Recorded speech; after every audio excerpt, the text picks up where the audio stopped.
சாச்சனா இந்த வீட்டுக்குள்ள இது வரைக்கும் சோத்து முட்டையாக தான் நீங்கள் பார்த்துருப்பீங்க. சோத்து முட்டை, மங்குனி, இப்படி தான் நீங்கள் பார்த்துருப்பீங்க. நேற்றுல இருந்து புழுகு முட்டை அப்படிங்கிற ஒரு புதிய அவார்டை சாச்சனா வாங்கியிருக்காங்க. ஏன் அப்படின்னு பார்த்தீங்கன்னா, ஆல்ரெடி இவங்க நிறைய பொய் பேசுவாங்கன்றது நமக்கு நல்லா தெரியும். ஆனால் ஒருத்தவங்க மேலே ஒரு தனிப்பட்ட ஒரு வன்மத்தை வளர்த்துக்கிட்டு என்ன மாதிரிலாம் பொய் சொல்ல முடியுமோ அப்படி ஒரு பொய் சொல்லி ஒரு மேனிப்புலேட் பண்ணுற ஒரு விஷயத்த நேற்று சாச்சனா பண்ணியிருக்கிறாங்க. எப்போ நடக்குதுன்னா நைட்டில் நடக்குதுங்க.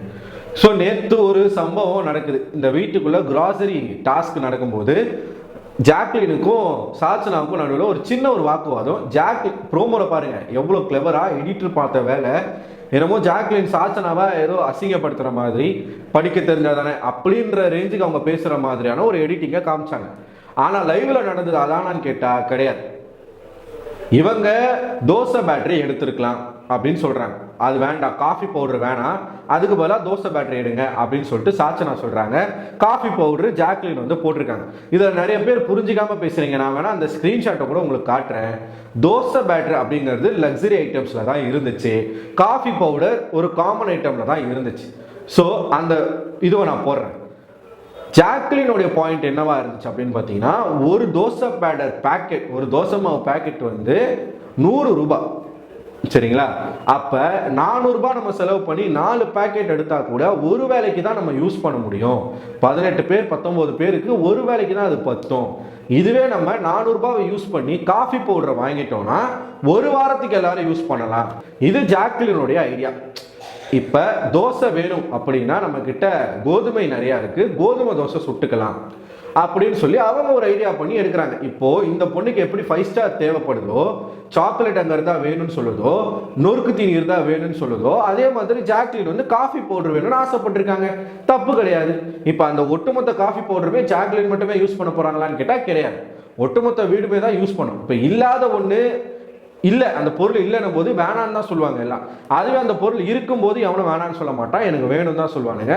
ஸோ காஃபி பவுடர் இருக்கிறது நல்லது அவங்களுக்கு. இல்லை அத்தியாவசியமான பொருள் தான் நமக்கு தேவை அப்படின்னு சொல்லிட்டு ஒரு மாதிரி ஒரு ஸ்டைலில் 2 முட்டிலையும் 2 கையை வச்சுக்கிட்டு இப்படி நமக்கு அத்தியாவசிய பொருள் தான் தேவை அப்படின்னு சொல்லும்போது ஜாக்லின் அந்த இடத்துல என்ன சொல்லியிருப்பாங்க அப்படின்னா, தோசை பேட்டரி லக்ஸரி ஐட்டம்ஸில் தான் இருந்துச்சு, காஃபி பவுடர் காமன் ஐட்டம்ஸில் இருந்துச்சு, நீ மேலே படிச்சிருந்தா உனக்கு தெரிஞ்சிருக்கும் அப்படின்னு தான் சொல்லியிருப்பாங்க. ஆனால் ப்ரோமோ கட்டில் வேற மாதிரி எடிட் பண்ணி காமிச்சிட்டாங்க நமக்கு, சரிங்களா?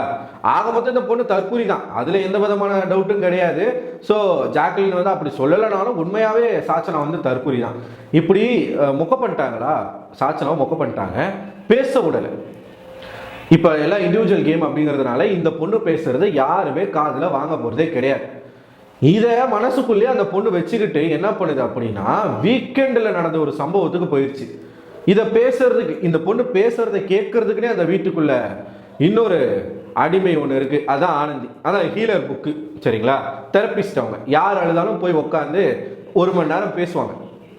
அவங்கள கூப்பிட்டு உட்கார வச்சு இந்த பொண்ணு என்னெல்லாம் பேசிக்கிட்டு இருக்கு அப்படின்னு பார்த்தீங்கன்னா, அப்பட்டமான பொய். இது பச்சை பொய்ன்னு கூட சொல்ல முடியாது, அப்படி ஒரு கேவலமான ஒரு பொய்யை அந்த பொண்ணு சொல்லுது. இந்த பொண்ணு அழுதுச்சு இல்லையா வீக்கெண்டில், விஜய் சேதுபதி ஒரு வார்த்தை கேட்டிருப்பார், மற்றவங்க சொன்னா மட்டும் நீ கேட்டிருப்பியா அப்படின்னு சொல்லி கேட்டிருப்பாரு. அதை ஒரு விஷயம்னு சொல்லி அந்த பொண்ணு அழுது ஒரு ஆர்ப்பாட்டம் பண்ணிச்சுல, எனக்கு அம்மா வேணும், எனக்கு முத்தண்ணா வேணும் அப்படி. இந்த பொண்ணை அழுதுகிட்டு போகும்போது இந்த பொண்ணை போய் கன்சோல் பண்ணது எல்லாம் பெண்கள். கன்சோல் பண்ணி சமாதானப்படுத்தி ரூமுக்கு கூப்பிட்டு வராங்க. வந்த உடனே முத்தண்ணா வேணுமா, நீ அழும்போது முத்தண்ணா ஓடி வரல இருக்கு. இது என்னன்னா, முத்து ஒரு ஸ்ட்ராங்கான ஒரு பிளேயரு, அவர் கூடவே இருந்தோம்னா நமக்கு கொஞ்சம் அந்த வெளிச்சம் கிடைக்கும் அப்படின்னு அந்த பொண்ணு பண்ணிக்கிட்டு இருக்கு, சரிங்களா? இது நடக்குது. இது நடந்ததுக்கு இந்த பொண்ணு என்ன சொல்லுது ஆனந்தி கிட்ட, நான் பாத்ரூமில் போய் அழுதுட்டு இருந்தேன், யாருக்குமே தெரியாமல் நான் அழுதுட்டு இருந்தேன். அந்த இடத்துல ஜாக்லின் எனக்கு ரெஸ்ட் ரூம் போனோம், நீ வெளியில் வான்னு சொல்லி என்னை வெளியில் கூப்பிட்டு எல்லாரும் முன்னாடியும் என்னை அழ வச்சு என்னை அசிங்கப்படுத்திட்டாங்க. எனக்கு எவ்வளோ அசிங்கமாக இருந்துச்சு தெரியுமா, எல்லாரும் முன்னாடியும் நான் அப்படி உடஞ்சி அழுது. ஏன் இதுக்கு முன்னாடி நீ எல்லாரும் முன்னாடியும் அழுததே இல்லையா? அழுததே இல்லையா? ஜாக்லின் வெளியில கூப்பிட்டு இவங்க அசிங்கப்படுத்திட்டாங்களாமா, இல்லைன்னா இவங்க அசிங்கமே பட மாட்டாங்க. அதுதான் விஜய் சேதுபதி பண்ற ஒரு தப்பு. ஓட்டிங் அடிப்படையில் யாருமே சேவ் பண்ணலை. நீங்கள் அந்த மாதிரி ஒரு நாள் ஓட்டிங் அடிப்படையில் சேவ் பண்ணி அந்த பொண்ணு எந்த இடத்துல இருக்குன்றதை காமிச்சிருந்தீங்கன்னா இவ்வளவு ஆணவ பேச்சு அந்த பொண்ணுக்கு வராது. நீ ஒரு ஆள் நீ அழும்போது ஒருத்தவங்க வந்து வேலை வெட்டி விட்டுட்டு உன்னை சமாதானப்படுத்த வந்தா உன்னை அவங்க அசிங்கப்படுத்தினாங்களா? இந்த பொண்ணு இப்படி சொல்லுதா? ஆக்சுவலாக அங்கே நடந்த சீனே வேற. குறும்படம் போடுறேன் பாருங்க. இந்த பொண்ணு அழுதுகிட்டு இருக்கும்போது தர்ஷிகா தான் போய் கூப்பிடுவாங்க.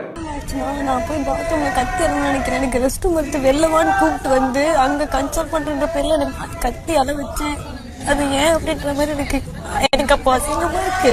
அப்படி சொல்லி ஒருத்தவங்களை வெளில வர வச்சு கன்சல்ட் பண்றது, நீ கன்சல்ட் பண்ணாம இருந்திருக்கலாம்ல. ஜாக்லின் ரெஸ்ட் ரூம் எடுத்து வெளிலவான்னு சொல்லி என்னை எல்லாரும் முன்னாடி அள வச்சு என்ன உடைய வச்சு அதுக்கு பாத்ரூம்குள்ள யாருக்கும் தெரியாம உடஞ்சிருக்கேன். வந்து ஒண்ணு அவ அந்த இதுக்காக பண்ணல. அவளோட இன்டென்ஷன் கரெக்டான இன்டென்ஷன் தான், புரியுதுல? எங்க இருக்க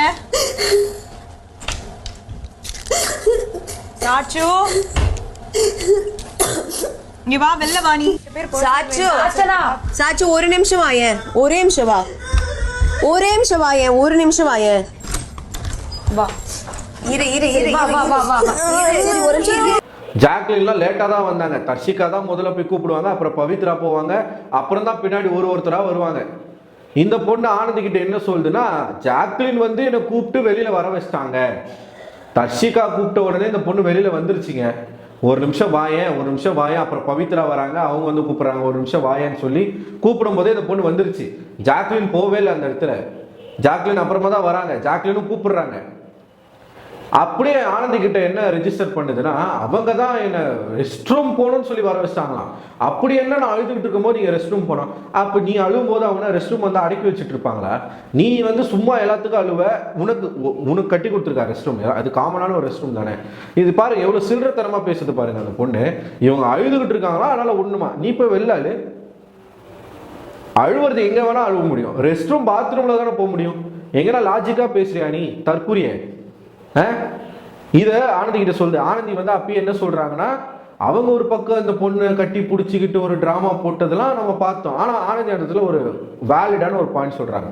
ஜாக்லினுடைய நோக்கம் அது கிடையாது, உன்னை கன்சோல் பண்ணணும், உன்னை சமாதானப்படுத்தணுன்றதுக்காக தான் அவன் கூப்பிட்டா அப்படின்ற மாதிரி ஆனந்தி சொல்றாங்க. ஆனால் அது எதுவுமே எடுத்துக்கல. இப்போ எதுக்கு சம்மந்தம் மேலே சாச்சனை அதை ரெஜிஸ்டர் பண்ணது தெரியுமா? வீக்கெண்டில் விஜய் சேதுபதி பேசும். சச்சனா என்னமாச்சு? அப்போ எந்திரிச்சு இந்த அம்மா, சார் வந்து எனக்கு ரொம்ப கஷ்டமாக இருந்துச்சு சார், நான் போய் பாத்ரூமை போய் அழுத போனேன் சார். அப்போ ஜாக்லின் வந்து ரெஸ்ட் ரூம் போகணும், வெளியில் வா அப்படின்னு சொல்லி என்னை வர வச்சுட்டாங்க சார். நான் அப்போ வெளியில் வந்து எல்லாரும் முன்னாடியும் வந்து அழுது எனக்கு ஒரே அசிங்கமாகிடுச்சு சார். நான் பாட்டு உள்ளே அழுதுட்டு வந்திருப்பேன், ஜாக்லின் வாண்டடாக என்னை கூப்பிட்டு வெளியில் வர வச்சுட்டாங்க சார் அப்படின்னு அந்த பொண்ணு சொல்ல, இவர் உடனே ஜாக்லின் நீங்கள் சொல்லுங்க அப்படின்னு சொல்ல, ஜாக்லின் எழுந்திரிச்சு இல்லை சார் அவள் வந்து அழுதுட்டு இருந்தா சார், அதனால சமாதானப்படுத்த தான் சார் நான் போனேன் அப்படின்னு வந்து சொல்ல, நீங்கள் ரெஸ்ட் ரூம் போகணும்னு சொல்லி கூப்பிட்டீங்களா? இல்லை அப்படின்னு இவங்க சொல்லுவாங்க. ஏன்னா அவங்க அப்படி கூப்பிடல, வந்தது தர்ஷிகா. எதையுமே அவர் கேட்காம ஒருத்தவங்க அழுதுட்டு இருக்கும்போது அவங்கள போய் நீங்கள் கூப்பிடுறது அவங்களோட வேலையா? அவங்களுக்குன்னு ஒரு ப்ரைவசி இருக்குல்ல, அவங்களுக்குன்னு ஒரு ஸ்பேஸ் இருக்குல்ல, நீங்கள் ஏன் அவங்கள சுதந்திரமாக விட மாட்டீங்க? ஆமாம் தானே, நீங்கள் சுதந்திரமாக விடலை, ஆமாம் தானே. அவங்க அழும்போது நீங்கள் போய் கூப்பிட்டீங்க, ஆமாம் தானே. ஆமாம் சார் நான் போய் கூப்பிட்டேன் சார், அது தப்பு தானே, ஆமாம் தானே. ஆமாம் சார் தப்பு தான் சார். சாச்சனா கிட்ட மன்னிப்பு கேட்கலாம்ல, சாச்சனா மன்னிச்சிரு சாச்சனா, அவ்வளோதான் முடிச்சு, ஆமாம் தானே, உட்காருங்க. இது நடக்கும். இதுக்காக தான் அந்த பொண்ணு ரெஜிஸ்டர் பண்ணிக்கிட்டு இருக்கு. நான் என்ன சொல்கிறேன், இந்த வீட்டில் இருக்கக்கூடிய ஹவுஸ்மேட்ஸ் எல்லாருமே அந்த பொண்ணு அழுதா விட்டுருங்க. ஒரு ஆளே இல்லை, அதெல்லாம் அது ஒரு வேஸ்ட் பீஸ். இந்த வீட்டுக்குள்ளே ஒட்டிக்கிட்டு இருக்க ஒரு ஒட்டுண்ணி விட்டுருங்க, கண்ணும் காணாமல் விட்டுருங்க. அந்த பொண்ணே வந்து வேணான்னு சொல்லிட்டு வெளியில் ஓடி போயிடும். ரொம்ப டூ மச்சா ஒருத்தருடைய செல்லம் இருக்குது அப்படிங்கிறதுனால ரொம்ப டூ மச்சா இஷ்டத்துக்குன்னு எல்லார் மேலேயும் பழிய போடுறது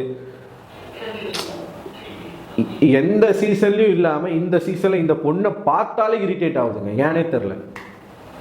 கனவுல கூட சாச்சனா முகம் வந்தால் பயம் வருது, டப்புன்னு பேயை பார்த்து பதறி எழுந்துற மாதிரி எழுத வேண்டியதாக இருக்குது. ஸோ அந்த மாதிரி பண்ணிக்கிட்டு இருக்கு இந்த பொண்ணு. வெளியில் போய் என்ன பண்ண போதோ தெரில, எப்படி ஃபேஸ் பண்ண போது ஒன்றுமே புரியல. ஒரு வார்த்தைக்கு இந்த அழுகுது. சோஷியல் மீடியாவில் இந்த பொண்ணை வந்து மற்றவங்க பேசுகிற பேச்செல்லாம் கேட்டுச்சுன்னா என்ன பண்ணுன்னு தெரியலையே. பயமாக தான் இருக்குது பேசுறதுக்கு. எதனா எமோஷ்னலாக இதெல்லாம் முடிவு எடுத்துருமோன்னு சீரியஸாக அப்போல்லாம் நான் யோசிக்க ஆரம்பிச்சிட்டேன்.